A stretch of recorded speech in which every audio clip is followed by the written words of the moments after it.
Hermanos, amigos de la Iglesia Bíblica Torrefuerte, les damos la más cordial bienvenida a esta que ya es la clase número 2. Se trata de la lección número 2 del curso Principios Bíblicos para el Servicio. Nos da mucho gusto que nos esté acompañando en esta ocasión. Vamos a orar, vamos a pedirle al Señor que este sea un tiempo de bendición para todos nosotros. Oremos. Gracias, bendito Padre, por este tiempo que podemos disfrutar contigo. Gracias, Señor, porque tu Espíritu nos guía. En cada paso que damos, Señor, queremos que tú seas el Maestro, Señor, quien conduzca el timón de nuestra vida. Y en esta clase, Señor, no queremos que sea la excepción. Tú también, Padre Celestial, sé quien nos conduzca a través de este tiempo, a través de estas enseñanzas que hemos de aprender, recordar, reflexionar para estar mejor preparados. Tú, Señor, ve mostrándonos cada cosa que hemos de asumir en nuestra vida, en nuestro ministerio, en nuestro servicio a ti. Gracias, bendito Dios, por cada hermano que nos acompaña en esta clase, por cada amigo que en esta segunda lección, Señor, se hace presente. Bendíceles a cada uno de ellos, Señor. Humildemente te lo pedimos y te lo agradecemos todo, Señor, en Cristo Jesús. Amén. Vamos a comenzar con la presentación que tenemos para esta ocasión. En la lección anterior, usted y yo estuvimos viendo la importancia de distinguir entre lo que es el ser y lo que es el quehacer. Ese fue el tema central de la lección número 1 con la que comenzamos este curso. Ahora, este tema, el de esta ocasión, está muy relacionado, como lo podrá comprobar. Tenemos en la primera parte de esta presentación una aseveración fundamental. Requerimos, si anhelamos brindar a la Iglesia un ministerio efectivo, un ministerio que trascienda, necesitamos ser cuidadosos, ser siervos que cuiden de un orden en nuestra vida. Por eso es que tenemos ahí la frase, sé un siervo organizado. ¿A qué nos referimos con ser un siervo organizado? Bueno, va a depender en gran parte por la educación, por nuestro carácter, el que en algunos casos, en algunas personas, sea más fácil, por decir, llevar una agenda y respetar esa agenda. A otras personas les funcionan el tener una muy buena memoria y no se lleva un registro minucioso de lo que ha de hacerse.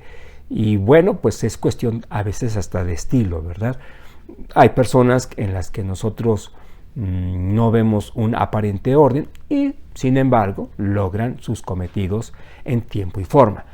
No es tanto a esto que nos estamos nosotros tratando de referir para esta lección o en esta lección. Cuando decimos que necesitamos ser siervos organizados, cada vez más organizados, nos estamos enfocando o estamos tratando de hacer referencia a un orden específico. Y para irlo aclarando, vayamos leyendo. Dice, lo que hay en el corazón de una persona, la que sea, se hará evidente tarde o temprano. De hecho, la palabra del Señor, en repetidas ocasiones, nos hace manifiesto esto, que no hay nada oculto, que en su momento no haya de ser palpable, no haya de ser visto. Entonces, nosotros debemos tener muy presente esto, que el cuidado, recuerde, en la lección anterior se habló de la importancia de cultivar el ser, de cultivar nuestra forma de pensar, cultivar nuestra forma de ser, es decir, nuestro corazón.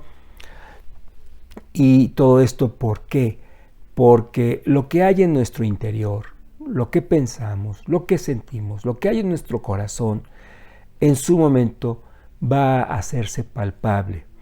Sin duda, a más de uno nos ha pasado que en la convivencia con una persona tranquila, aparentemente, ¿verdad? pensando en un ambiente laboral, siendo más específicos. Hay personas que son muy tranquilas, insisto, en apariencia, pero cuando ya de repente por cuestiones del trabajo se necesita sacar un reporte con cierta presión, con cierta premura, de manera repentina, estas personas, aunque han manifestado en su mayoría de las veces un carácter templado, tranquilo, de mucha paz, cuando está el ambiente un tanto tenso, un tanto estresado, llegan algunas de ellas decimos, ¿verdad?, a reventar, llegan a explotar. ¿Por qué? Porque realmente en su interior, en su corazón, lo único que estaba sucediendo era el cúmulo o el acumulamiento de emoción, de presión, pero llega un momento en el que esto no se soportó, no se aguantó y se hace evidente con yo no puedo trabajar de esta forma, a mí deben pedírmelo con más anticipación y en casos extremos tal vez aventando incluso las hojas y renunciando. ¿Por qué? Porque lo que hay en nuestra vida, con todo y que se pueda ocultar durante cierto tiempo de manera muy ágil incluso, sucederá, existe el riesgo al menos de que tarde o temprano brote lo que realmente somos, brote lo que realmente aguantamos o lo que no aguantamos. Lo que hay en el corazón se hace palpable, se hace evidente tarde o temprano. Entonces, si en nuestro interior no hay un orden de pensamiento, no hay una claridad de ideas, incluso cuando se trata de establecer un diálogo interesante en cualquiera de los campos o ámbitos de la vida, pensemos por ejemplo en la iglesia, que es el tema, digamos, que más nos compete. Cuando vamos en una reunión tal vez de planeación, vamos a presentar una idea, qué es lo que se nos sugiere o hemos tratado o se nos trató de enseñar desde muy chicos. Que primero tengamos ordenada la idea y después se exprese. De otra forma, es decir, caso contrario, nosotros solamente movidos por el impulso, la emoción, queremos y empezamos a expresar lo que se nos está ocurriendo en ese momento, sin un respectivo orden. ¿Y qué va a pasar? Que la gente va a percibir la necesidad de que primero nosotros tengamos en claro, tengamos preciso, tengamos ordenado ese proyecto antes de querer plantearlo para que sea asumido o sea reflexionado, sea considerado, sea presupuestado, etc. Y de hecho, pues en más de una ocasión, si nosotros estamos acostumbrados a operar de esa forma, nos van a decir, ¿sabes qué? Primero ten en orden la idea y después lo platicamos. Es importante, por consiguiente, que en nuestro corazón haya un orden, haya una claridad conceptual, sepamos bien, al menos en la medida de lo posible, qué es lo que conviene, qué es lo que nos puede estar afectando y sobre de eso tratar de conducirnos. De hecho, la palabra de Dios en el libro de los Proverbios, en el capítulo 4, versículo 23, lee de esta forma: sobre toda cosa guardada, guarda tu corazón. De todas aquellas cosas a las que tú y yo a la que nosotros le demos una importancia, bueno, pues el corazón tendrá que estar en el primer lugar de la lista. Guarda tu corazón, sobre toda cosa guardada, guarda tu corazón, porque de él mana la vida. Entonces, aquí estamos fortaleciendo lo que hemos tratado de decir desde el inicio del curso. Lo que pensamos, lo que sentimos, eso muy probablemente lo vamos a estar haciendo, lo vamos a estar plasmando, lo vamos a estar aterrizando, como en otros cursos incluso lo hemos mencionado. Nadie sale en un día de primavera con un paraguas. ¿Por qué? Porque lo menos que piensa es que va a llover. Entonces, nosotros vamos a estar reflejando con nuestra actitud lo que estamos sintiendo, lo que estamos pensando, lo que una cosa nos importa o no. Por decir, el compromiso, el nivel de compromiso que tenemos para con alguna situación, ¿lo reflejamos? Sin duda. No tenemos que decir que algo nos importa o no nos importa, porque nuestras acciones generalmente se van a adelantar o al menos en su momento van a comprobar qué tanto una situación nos interesó o no. A lo que a nosotros nos importa, le damos un margen anticipado mínimo de 10 minutos. Algo nos interesa, estamos ahí antes. Estábamos viendo recientemente en las noticias que aquí en la ciudad de Puebla en estos días se está organizado un concierto de un artista. Hay gente que ya habiendo comprado con anticipación su boleto, no sé con cuánta anticipación ahorró para esto. Bueno, pues resulta en esta noticia hay una fotografía en donde hay gente que ya está acampando, está durmiendo con bastante tiempo de anticipación. ¿Por qué? Porque no se quiere perder la oportunidad de estar en los primeros lugares. Esto es, le interesa, esto es, lo está reflejando con sus hechos.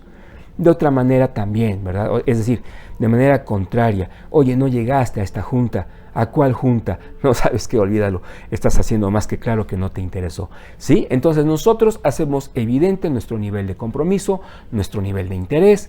Cuando algo nos apasiona, cuando algo simplemente ni siquiera nos mueve, todo esto nosotros lo estamos reflejando. De una manera más contundente incluso que las palabras, al menos en muchos casos.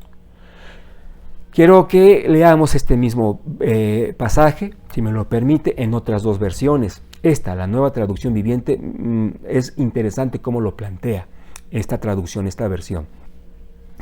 Sobre todas las cosas, cuida tu corazón, porque éste determina el rumbo de tu vida. De una manera impactante, tenemos lo que habíamos leído en esta versión, la 60, porque de él mana la vida. Bueno, es una forma de expresarlo, y aquí tenemos otra manera, porque lo que hay en el corazón, determina el rumbo de tu vida. Y en otra traducción, versión que vimos, se llama Kadosh, tiene por ahí algunos apellidos, pero bueno, solo como referencia, porque no estamos aquí hablando de qué versión es mejor, cuál no tanto, etc. Bueno, en la Kadosh dice: por encima de todo, guarda tu corazón, porque es la fuente de las consecuencias de la vida. Entonces, esta versión, la Kadosh, y la Nueva Traducción Viviente, se nos hizo interesante incluirlas porque dan una perspectiva, algunos dirían, más contundente incluso, ¿no? El corazón considerado por la palabra de Dios misma como la fuente de todo aquello que hemos de vivir a manera de consecuencia, tarde o temprano. Por eso es importante, decíamos desde la lección anterior, concentrarnos en vigilar, en cuidar el ser, más que el quehacer, porque el quehacer, de alguna forma, natural por cierto, será un reflejo de lo que hay en nuestro interior. Si en nuestro interior no hay orden, nuestra vida va a reflejar ese desorden. Es más grave, ahora ya hablando en términos, digamos, más espirituales, en términos bíblicos, netamente, consideremos esto. Es más grave cuando el desorden interno tiene que ver con los valores bíblicos, es decir, cuando tenemos un concepto distorsionado de lo que dice Dios en su palabra. Yo puedo tener el desorden, es decir, una idea, un proyecto, un anhelo, no bien estructurado, y lo voy a querer plantear y no se me va a entender y tal vez no pasa mucho. Tal vez lo peor sea que no se apruebe ese proyecto, no consigo ese empleo, etc. No, el asunto es más delicado cuando nosotros, o en nosotros, mejor dicho, existe un desorden, una falta de acoplamiento en nuestra forma de pensar y sentir con lo que la palabra de Dios dice. Lo vuelvo a leer para clarificarlo.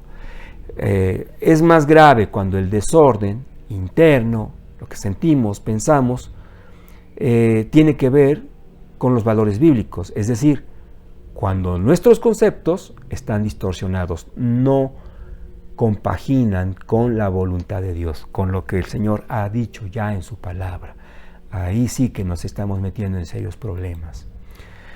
Vamos, por ejemplo, a hablar de conceptos que no enseña la Biblia para tratar de clarificar todavía más esta situación, de la que debemos tener cuidado. Por ejemplo, la Biblia no dice, ayúdate que yo te ayudaré. Y de hecho muchos cristianos, gracias a Dios, hoy día lo están comprobando. Otros tantos nunca se tragaron esta cápsula. Pero hubo o ha habido un gran número de creyentes que de repente se han confundido. Insisto, gracias a Dios, ahora se hace más del conocimiento a través, por ejemplo, de la internet, que esta no es una aseveración bíblica, no procede de la palabra de Dios. Es decir, no va usted a encontrar un libro, capítulo y versículo en donde se lea ayúdate que yo te ayudaré. Y de hecho, el concepto en sí tampoco es respaldado por la palabra de Dios en el entendido que todo realmente proviene, toda gracia, toda misericordia de Dios. Lo que en nuestra vida hay depende de Él, proviene de Él, no de algo que nosotros hubiésemos podido ganar o conseguir. Bueno, entonces, esta frase, lamentablemente, en el corazón, en el pensamiento de algunos creyentes, puede estar haciendo mella. Bueno, sí, yo sé que debo y aplicarlo de esta forma, orar para que me vaya bien. Aún sin orar, el Señor, en su misericordia, cuida de nuestra vida, la sustenta, todo lo que podamos decir hablando de la fidelidad de Dios. Y caso contrario, no justamente porque ya, Señor, de esto que quiero te he pedido 10 veces, me he ayudado y yo no veo claro, no veo ninguna respuesta de tu parte. ¿Por qué? Porque realmente no hay aval bíblico en este concepto, pero nosotros podría ser el caso que estuviéramos viviendo con este error. Y entonces hay un desorden, hay una falta de compatibilidad, no compagina lo que dice el Señor con lo que nosotros creemos que dice el Señor. Y entonces hay un problema ahí. Otro ejemplo, la Biblia declara, la Biblia sí dice esto, en 1 Timoteo 6:10, porque raíz de todos los males es el amor al dinero. Y bueno, a partir de una mala o precipitada lectura de este pasaje, nosotros podemos empezar a echarle toda la culpa de nuestros males al dinero, porque no lo hay o porque lo hay en exceso. Entonces, el Señor tiene la culpa, llegaríamos a un caso extremo, ¿verdad?, de afirmarlo así, porque si hay mal en mi vida es porque pues no ha caído el dinero que necesito. O caso contrario, el Señor me ha dado tanto y bueno, pues por eso es que me he convertido en una persona superficial. En ninguno de los casos estamos acertando, estamos cometiendo un grave error. No es el dinero el causante de todos los males. El amor a este sí que lo es. El amor al dinero se va a traducir, por ejemplo, en una vida que está obsesionada por conseguirlo o por conseguir más o por cuidarlo, el amor al dinero, ¿verdad? El convertirnos en una persona mezquina incluso, entonces ambiciosa, codiciosa. Hay varios derivados, hablando de pecado, a partir de esto, de darle un valor al dinero que no tiene. Trataré de explicarlo. El dinero sí tiene un valor, proviene de Dios y en ese sentido vale mucho. Estamos tratando de decir un valor que no tiene. El dinero es un medio, no es el fin en sí mismo. Es lo que queríamos decir. La Biblia declara en Filipenses 4:13, todo lo puedo en Cristo que me fortalece. Y ahí tiene usted al joven que se interesa en una señorita, ve que su condición para pretender que esta señorita acepte el ser su novia, ve que su condición está llena de desventajas, ¿no? Tal vez la edad, tal vez el aspecto cultural, tal vez, no sé, el aspecto físico, ¿verdad?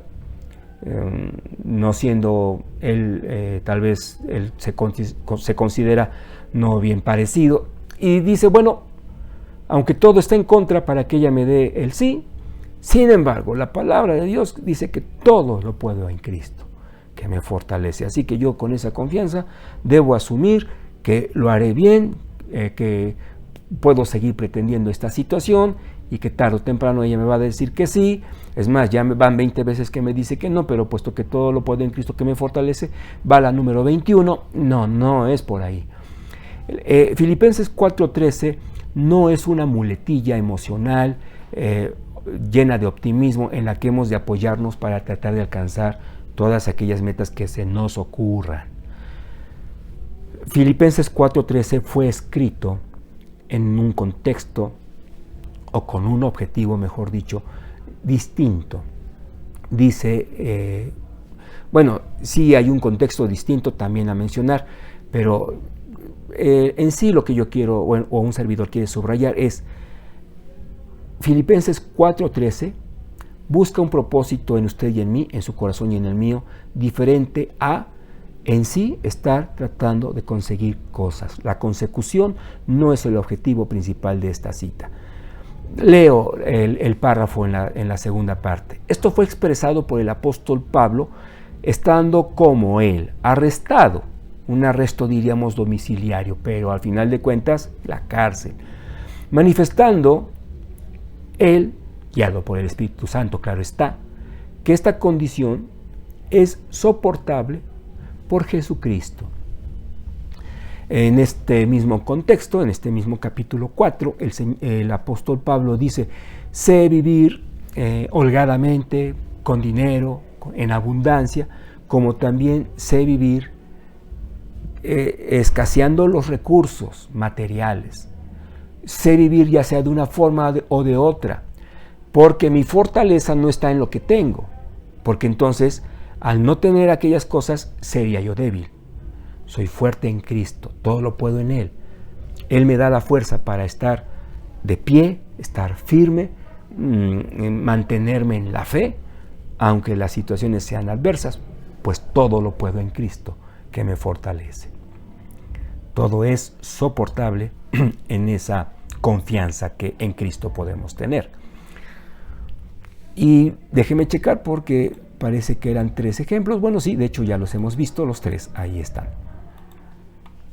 Actuamos entonces, vamos aterrizando esto en una situación más práctica, actuamos conforme a nuestra cosmovisión. ¿Qué es la cosmovisión? Pues el concepto que tenemos de la vida, la forma en la que vemos el mundo, pero más que el mundo en sí, desde el punto de vista, digamos, geográfico, cultural, histórico, la vida misma, la vida en el mundo, cómo la conceptualizamos. Por ejemplo, hay personas que su cosmovisión es, no me gusta la frase, ni siquiera escucharla, menos mencionarla, pero para ejemplificarlo, el que no tranza, no avanza. Es parte de su cosmovisión de esta persona y le está a usted y a mí dando información de cómo conceptualiza el mundo. ¿Cómo lo conceptualiza? Que en el mundo hay que pelear si queremos ser felices. Hay que luchar, hay que subyugar, hay que aprovecharse, hay que hacer trampa, hay que cometer mentira y todo lo demás, ¿no? Si no, no va a haber eso que tú quieres. Eso es un reflejo de su cosmovisión, de la forma en la que conceptualiza la vida en el mundo. Bueno, la cosmovisión se va formando a partir de lo que vamos aprendiendo. La cosmovisión viene siendo producto de un proceso. Un bebé no nace con una cosmovisión, se la va desarrollando en el aprendizaje de manera teórica y o empírica. Me fue mal una vez, 2 veces, 3 veces, 4 veces con el mismo método, luego entonces entiendo que no es por ese lado, vamos a buscar, vamos a intentar ahora de esta otra forma. Voy aprendiendo qué cosas sí, qué cosas no, se va constituyendo mi cosmovisión de manera teórica, empírica, de lo que escucho en el hogar, de lo que veo en la escuela, de lo que compruebo en el trabajo. Porque es cierto, hay un abismo entre lo que en la universidad aprendo y lo que empiezo a aprender en mi primer día de trabajo. Entonces, todo esto va desarrollando en nosotros una cosmovisión. Con respecto, ya dijimos que la vamos adquiriendo, desarrollando a partir de información. Bueno, pongamos por favor atención a este punto de la clase. Con respecto a la información, la información, puede ser clasificada más allá de su carácter verdadero o falso. ¿Qué estamos diciendo en esta parte de la presentación. Que la información, en esencia, podríamos clasificarla por su carácter, es información falsa, es información verdadera.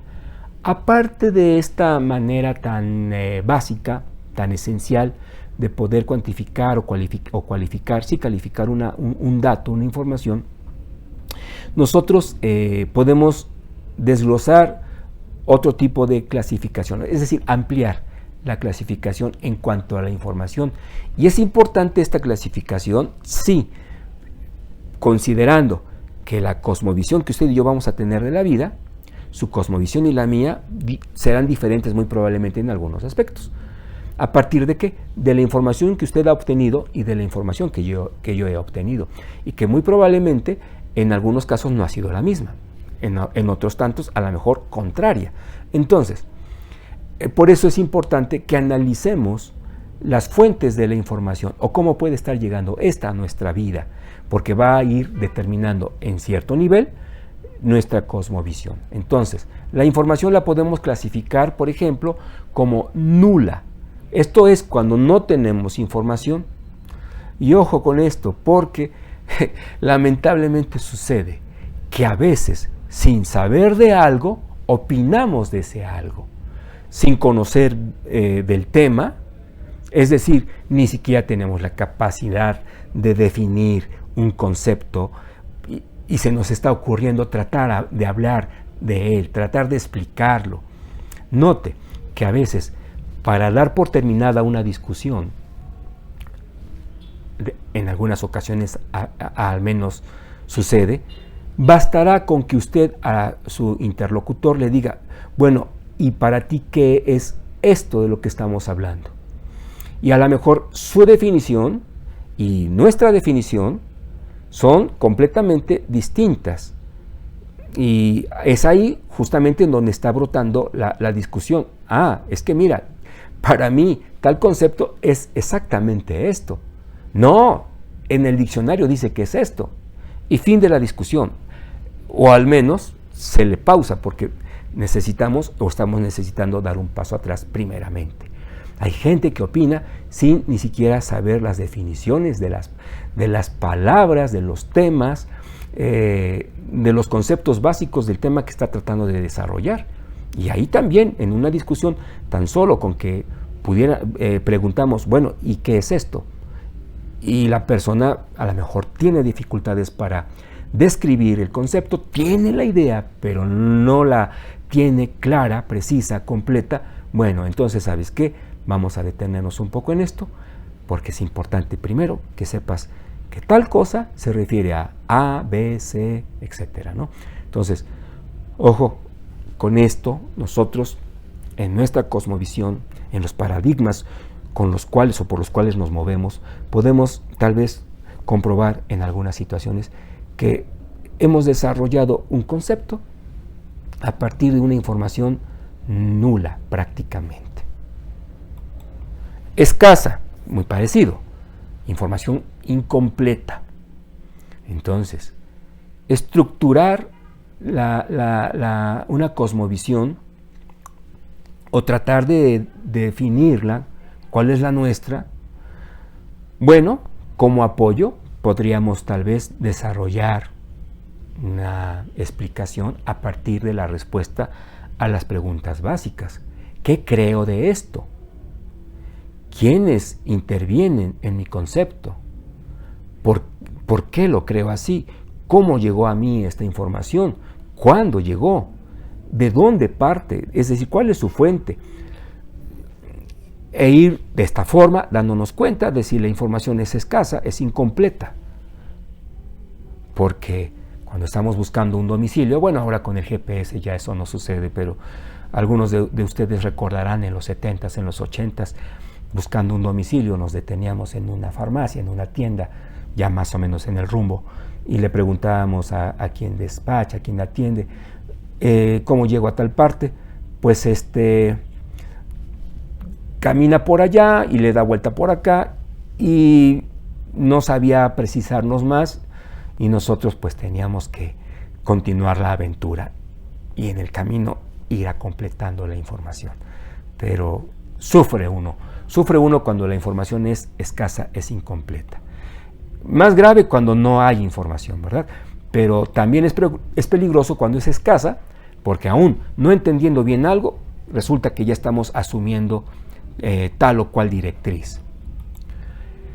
Excesiva. Cuando la información es excesiva, también tengamos cuidado, porque la sobreinformación, a propósito quise unir estas dos palabras para que no se entienda que son dos cosas distintas. Un sobre, ¿verdad?, de papel, no. El exceso de información genera confusión. Y esto está ocurriendo con frecuencia en las redes sociales. Hay un acontecimiento y no falta el que opina en color verde, el que opina en color azul, en amarillo, en rojo. Y entonces resulta que nosotros ya, al haber escuchado tantas versiones, ya no sabemos cuál creer, ¿verdad? Y como no somos detectives experimentados, pues nos quedamos con la tormenta generada de tantas nubes en nuestra cabeza. Genera todo esto confusión. ¿Y qué va a pasar? Pues que a lo mejor aquí el reflejo del desorden que hay en nuestro interior es que ya no hacemos nada. ¿Y qué pasó? ¿Por qué no asumiste esta responsabilidad? Porque ya no sé si vale la pena o no. Podría pasar, ¿no? En un ejemplo extremo. La información adecuada, esta es otra opción, nula, escasa, sobreabundante, adecuada. Es la información que nos está llegando de forma clara, de forma precisa. Sin embargo, pudiera ser no necesariamente de forma oportuna, de un modo oportuno.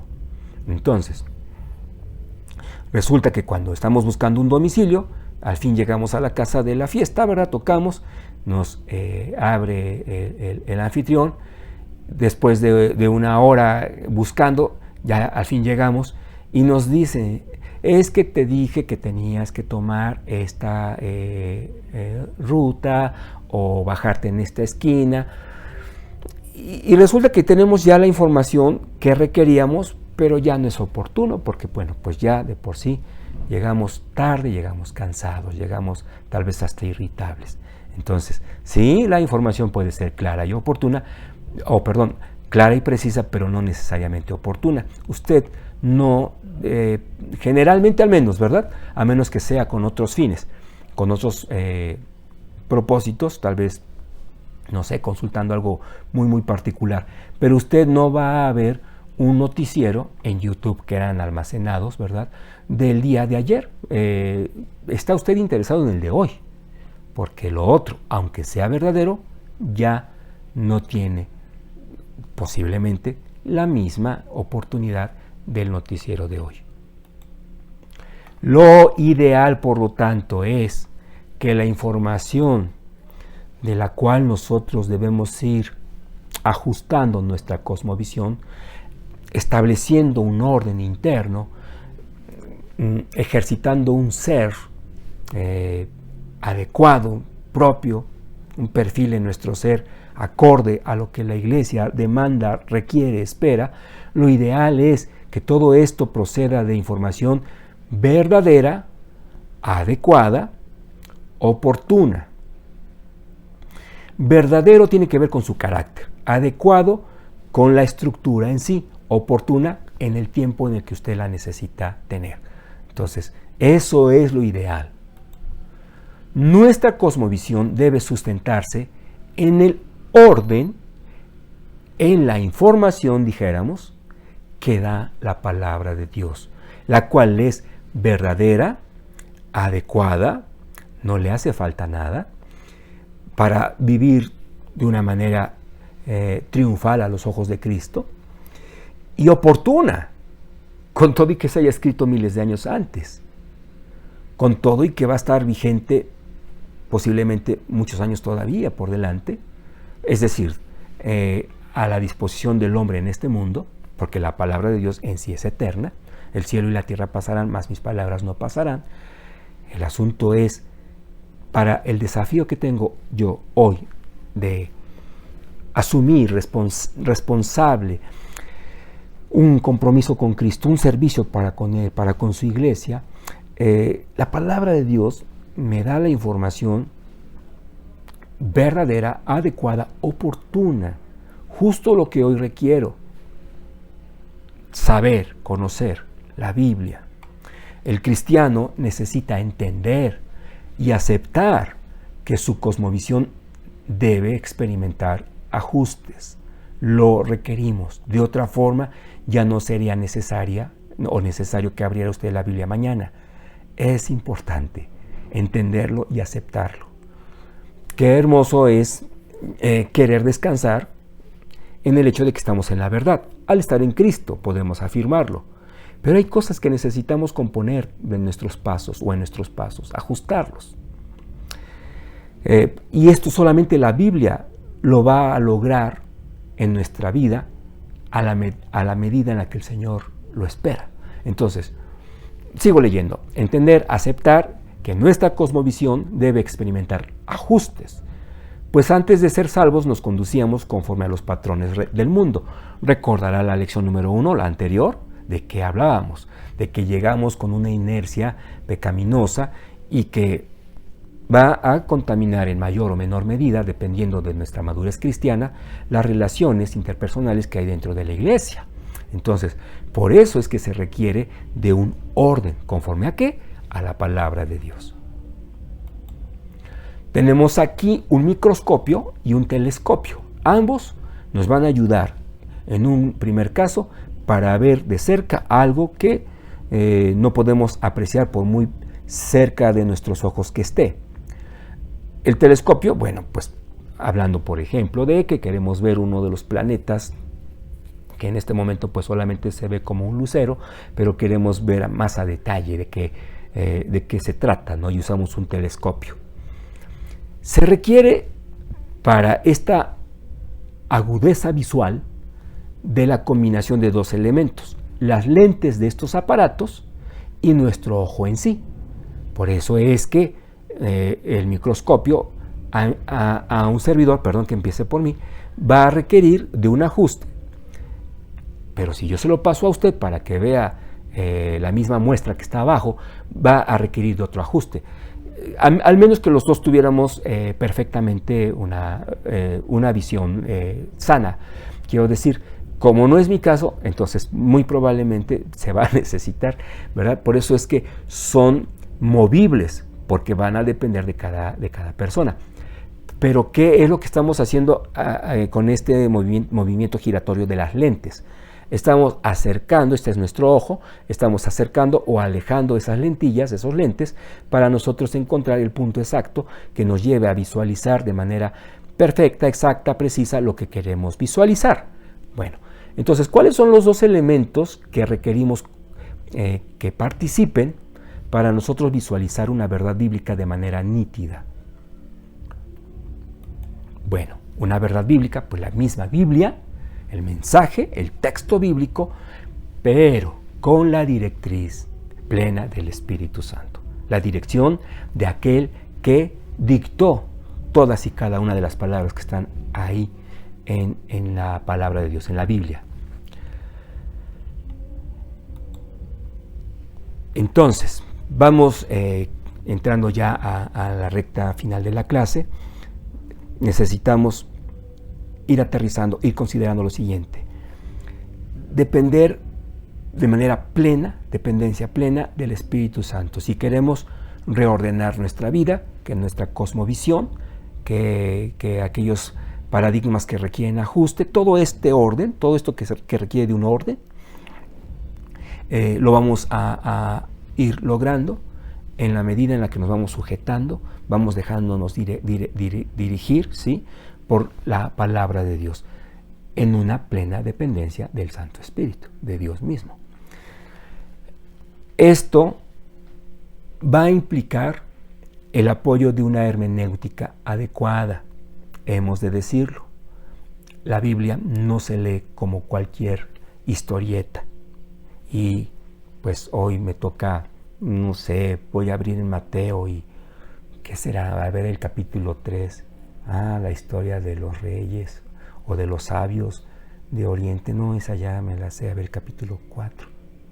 Y 3, 4 versículos y cierro. en la confianza de que el Espíritu Santo ahí va a operar, va a obrar un proceso de enseñanza a mi vida. Bueno, cabe decir que el Señor en su misericordia puede permitir el entendimiento de algo que se requiere en nuestra vida, a pesar de esa forma irresponsable de actuar, pero no es por eso que nosotros entonces hemos de ejercitarlo de esa forma. Se necesita de una hermenéutica adecuada. Ahora, hermenéutica, dicho de una manera, tratando de decirlo de una forma sencilla, son aquellos lineamientos que nos van a ayudar a leer la palabra de Dios, a estudiarla. En el entendido de lo siguiente, porque pudiera haber personas que consideraran que esto va en oposición a una dependencia total del Espíritu Santo. Por supuesto que no. Dios ha empleado elementos humanos para revelarse. No podemos salirnos de esto. ¿De qué elemento estamos hablando? Bueno, aparte del aspecto netamente humano, como son las vidas de Lucas, Pablo, Mateo, Moisés, David, etc. Aquí de lo que estamos hablando es netamente del aspecto escritural, la escritura como tal, el empleo de palabras. Y abajo lo explicamos de una mejor manera, creo yo, con sus variantes. La escritura es una situación compleja que involucra, por ejemplo, género. No es la misma forma en la que Dios nos habla, por ejemplo, en Cantar de los Cantares, que en Apocalipsis, que en Mateo, que en Levítico. Género. Gramática. La escritura obedece reglas gramaticales. No voy a decir las cosas como a mí se me antoje.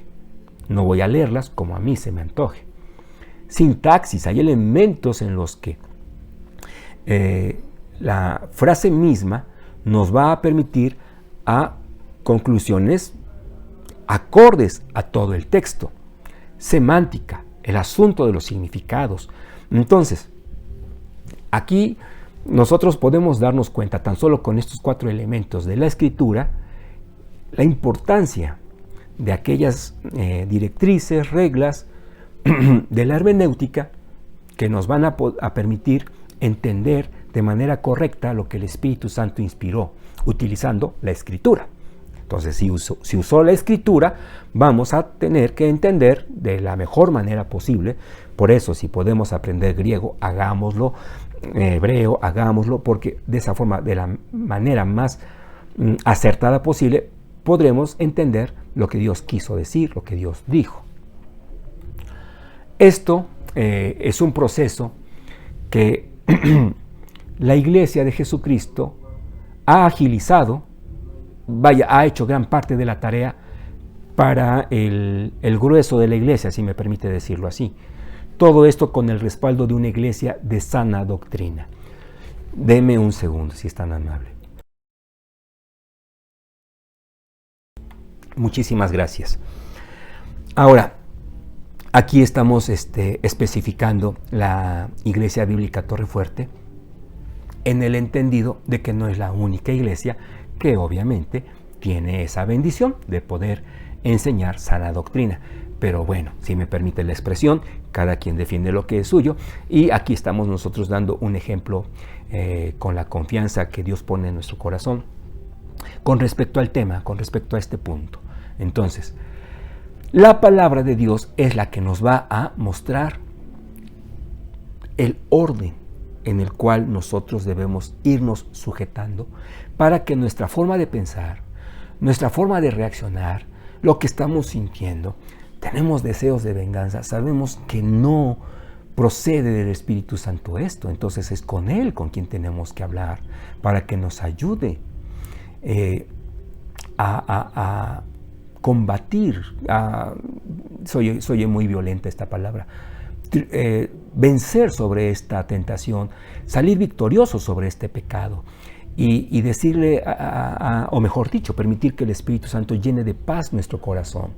Entonces, de esta forma, nosotros estamos viendo una verdadera transformación nuestro ser está siendo realmente transformado, está teniendo cada vez de una manera más nítida esa imagen del fruto que especifica, detalla Gálatas 5, 22 y 23. Entonces, dese cuenta, podemos darnos cuenta de que se trata esto entonces de algo auténtico, de un cambio real, y no es entonces esa situación superficial, de cansancio incluso, de bueno, ya vamos a estar en la iglesia, ya vamos entonces a comportarnos de una mejor manera. Eso no funciona, o al menos no siempre. Temporalmente tal vez pegue, pero no, hermano. Si nosotros queremos un servicio consistente en la iglesia, que de verdad toque vidas, que sea trascendente, anhelemos que sea a partir de un corazón que está permitiendo una transformación constante, consistente, de parte de Dios, de parte del Espíritu Santo. Entonces, a manera de conclusión, tenemos, necesito ser un siervo ordenado. Bueno, B, la Biblia establece el orden conforme a la voluntad de Dios. También lo entendí. C, esto implica conocer y asumir lo que la Biblia declara. Claro, estoy de acuerdo, pero aquí vamos a hacer un desglose. Implica conocer, asumir. Sí, porque una cosa es que lo conozco, pero hasta ahí queda. Asumir es aceptarlo, abrazarlo, hacerlo mío. Lo que la Biblia declara sobre temas fundamentales, como por ejemplo la mayordomía. Y esto, al menos en este momento, no pensando en dinero, sino en el aspecto del tiempo. Mi tiempo es una forma elegante, trivial, convencional de decirlo, porque realmente no es mío, es el de Dios. Me lo está regalando. ¿Qué vas a hacer, hijo, con estas 24 horas? Bueno, de entrada, apartar de todo este tiempo uno muy específico en el que vamos tú, Señor, y yo a platicar. Yo leyendo tu palabra, tú escuchando mi corazón, etc. Entonces, ¿qué dice el Señor sobre la importancia, lo fundamental de cuidar nuestra vida, nuestra comunión con Cristo? ¿Qué dice la Biblia acerca de las relaciones familiares? Es que mi abuelo lo hacía, lo dijo así, mi bisabuelo, perdón, mi tatarabuelo, entonces mi bisabuelo, mi abuelo, mi papá, todos mis tíos, ahora yo, y va para mis hijos. Si son cosas acordes a la palabra de Dios, qué hermoso, ¿no? Que se mantiene. Pero necesitamos reordenar algunas cosas muy probablemente en nuestras relaciones familiares. ¿En función a qué? Teniendo como parámetro a quién, a Dios y su palabra. También el tema de las responsabilidades en la iglesia. La iglesia no es un lugar en donde se va a hacer mi santa voluntad. Es santa entre comillas, ¿verdad? O sea, la iglesia es, pues, tal vez el lugar en el que con mayor responsabilidad, después de la familia, he de ejercitar mi carácter cristiano. Entonces, bendita oportunidad, dice el Señor que no debo dejar de congregarme, como algunos lo hacen por costumbre, y le damos el enfoque, porque va a ser bonito el ambiente, tal como lo revela el Salmo 133, etc. Sí, pero también es en donde se va a poner a prueba mi paciencia, mi tolerancia, mi amor fraterno, mi corazón dadivoso, todo lo que se pueda mencionar en cuanto al carácter, forma de pensar, de sentir, etc. Y también la Biblia me muestra en qué consiste mi compromiso con el mundo. No se trata de que me aísle de él, no se trata de que me conforme a él. Entonces, vea, la palabra de Dios va a ordenar mi vida. Entonces es importante que usted y yo sepamos en esencia, al menos de forma básica, qué dice la Biblia con respecto al dinero, con respecto a mi compromiso como esposo, con respecto a mi tarea como maestro de escuela dominical o ministro de alabanza, etc. Es una tarea ardua, sí, constante, sí, pero es la única plataforma en la que podemos estar confiados de que estamos en el proceso en el que podemos aspirar a agradarle al Señor, de tal forma que en su momento podamos escuchar de sus benditos labios: bien, buen siervo, sobre poco has sido fiel. Bien, no tengo memorizada en este momento la cita, pero la idea es más que clara. Se trata de que tengamos el visto bueno de Dios. Ese es el que nos debe importar mucho. Vamos a concluir, parece que sí, es ya la última imagen de nuestra presentación. Ahí está, para que no se vea oscuro. Gracias, hermanos, por el tiempo que han dedicado a esta lección. Un fuerte abrazo, que el Señor le bendiga muy ricamente a usted y a su familia. Le esperamos, esté usted atento, para la presentación de este curso en su tercera lección, en su tercera clase. Oremos y concluyamos de esa forma. Padre Celestial, en esta tarde, mañana, noche, dependiendo del momento en el que se está viendo este contenido, queremos agradecerte porque hemos podido concluir con esta segunda lección. En esta clase, Señor, hemos aprendido hemos recordado la importancia de reordenar nuestra vida conforme a tus parámetros, conforme a tu voluntad, conforme a la Biblia. Señor, que lo anhelemos, que el punto de partida sea ese, que en nuestro corazón haya el deseo de que nuestra vida se vaya ajustando, fiel, consistente y de forma precisa a lo que tú, Señor, tienes en tu corazón para cada uno de nosotros. Te agradecemos por esta clase y seguimos encomendándote las que están por delante. Bendito sea, Señor. En Cristo Jesús.